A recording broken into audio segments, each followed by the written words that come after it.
Tinapay mula sa langit. A daily morning devotion with CRC family.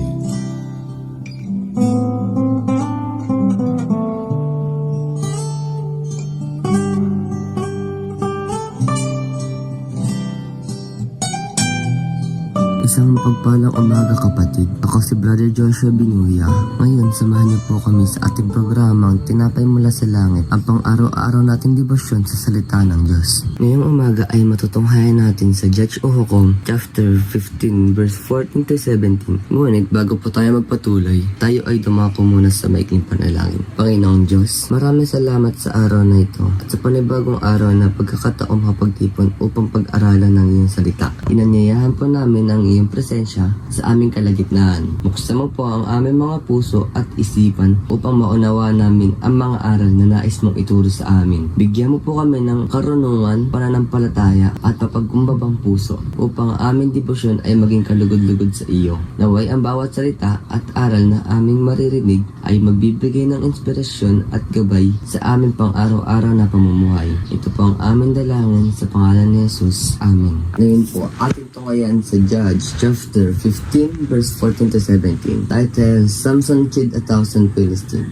14. Nang siya'y dumating sa Lehi, ang mga Pilisteo ay naghihiyawan samantalang sinalubong nila siya. At ang Espiritu ng Panginoon ay makapangyarihan sumakanya. At ang mga lubid na nasa kanyang mga bisig ay naging parang lino na nasupok sa apoy. At ang kanyang mga tali ay nalaglag sa kanyang mga kamay. At siya nakasumpong ng isang bagong panganang asno at inuunat ang kanyang kamay at kinuha. Pinanakit sa 1,000 lalaki. Sinabi ni Samson, sa pamamagitan ng panganang isang asno ay nagkabuntun-bunton. Sa pamamagitan ng panganang isang asno ay nunakit ako ng 1,000 lalaki. Nangyari, pagkatapos siyang makapagsalita na kanyang inihagis ang panga na nasa kanyang kamay at ang dakong yaoy tinawag na Ramat Lehi.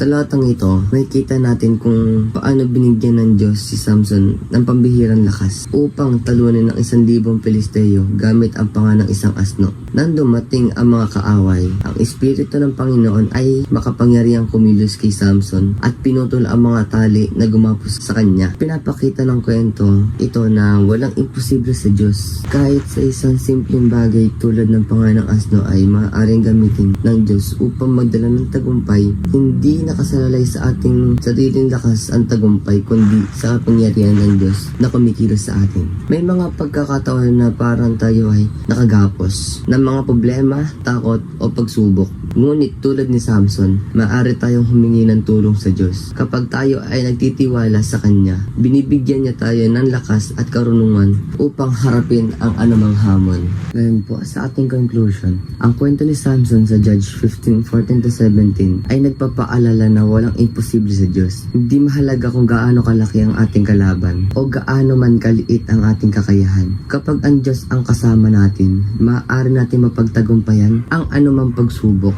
Kaya't magtiwala tayo sa Kanya sapagkat siya ang nagbibigay ng lakas, tagumpay at pag-asa sa bawat laban ng ating buhay. Higit pa rito, ipinapakita ng talatang ito na ang Diyos ay maaaring gumamit ng mga ordinaryong bagay at mga hindi inaasahang paraan upang maisakatuparan ang kanyang plano. Ang panganang asno ay isang simpleng bagay, ngunit naging isang kasangkapan ito ng dakilang tagumpay dahil sa kapangyarihan ng Diyos. Ganito rin ang ating buhay. Maaaring pakiramdam natin ay kulang tayo sa kakayahan o kagamitan. Ngunit sapat na ang Diyos upang tayo ay Kanyang gamitin. Naway matutunan nating umasa sa Panginoon. Sa bawat hamon, magtiwala sa Kanyang kapangyarihan at manatiling tapat sa Kanya. Sa pamamagitan ng pananampalataya at pagsunod, mararanasan natin ang Kanyang tulong at tagumpay sa tamang panahon. Ang Diyos ang nagbibigay ng lakas kay Samson at siya rin Diyos na nagbibigay ng lakas sa atin ngayon.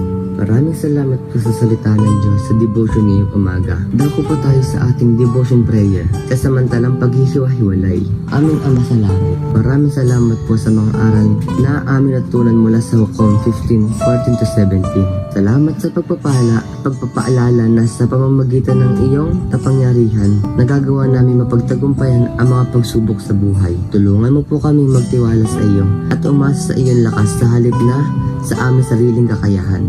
Naway maisabuhay namin ang aming natutunan at lagi namin kilalanin na ang lahat ng tagumpay at pagpapala ay nagmumula sa iyo. Ito ang aming dalangin sa pangalan ni Jesus. Amen. Maraming salamat po sa inyong pakikibahagi sa ating programa.